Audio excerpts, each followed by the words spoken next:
যারা দীর্ঘদিন রাজনীতিতে রাজপথে ছিলাম দুর্দিনে, আমি প্রধানমন্ত্রীর কাছে আহ্বান জানাবো আমাদেরকে পুরস্কৃত করা হোক। বিসমিল্লাহির রহমানির রহিম। আমাদের দেশনেত্রী বেগম খালেদা জিয়ার ৮২তম জন্মবার্ষিকী উপলক্ষে অসহায় গরিব মানুষের মাঝে চেক বিতরণ ও দোয়া মাহফিলের আয়োজনে আজকে আমাদের প্রধানমন্ত্রী সহ আমাদের সিনিয়র নেতৃবৃন্দ সবাইকে আসসালামু আলাইকুম।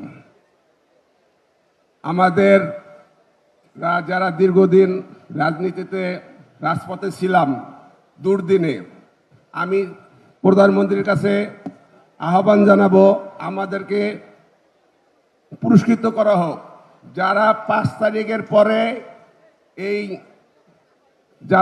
তারিখের পরে আমাদের নেতাকর্মীদের সাথে মিলামেশা করে, আমরা এই ৫ তারিখের পরের মানুষের জন্য আমরা আমাদের নেতাদের কাছে যাইতে পারি না।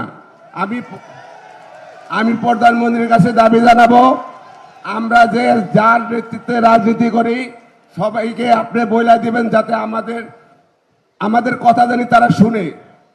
এই আশা ব্যক্ত করে আপনার দীর্ঘায়ু কামনা করে আমার বক্তব্য এখানে শেষ করছি। আসসালামু আলাইকুম।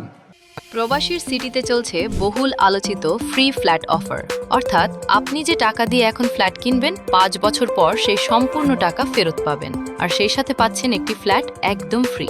অফারটি সীমিত সময়ের জন্য, তাই দ্রুত যোগাযোগ করুন স্ক্রিনে দেওয়া নাম্বারে।